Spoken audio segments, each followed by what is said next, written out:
Bismillahirrahmanirrahim. Assalamualaikum warahmatullahi wabarakatuh.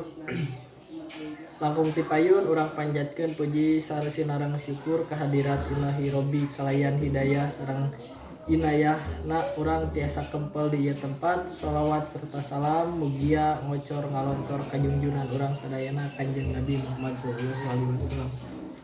Ibu guru anu kusim kuring dipihormat, dina kesempatan ieu sim kuring bade ngadugikeun pidato perkawis kurban. Hadirin muslimin wal muslimat, urang ulah hilap hartos sareng sumanget anu aya dina ibadah kurban. Nyaeta kumaha urang tiasa ngabebaskeun diri tina nyatana harta urang. Kusabab kitu dihareupeun urang tiasa ngadeukeutkeun diri ka Gusti Allah Subhanahu wa taala. Ngorbankeun sagala potensi nu aya pikeun kenging kariduan ti Allah Subhanahu wa taala. Sakitu anu kapihatur hapunten deuli aya kelepatan. Wassalamualaikum warahmatullahi wabarakatuh.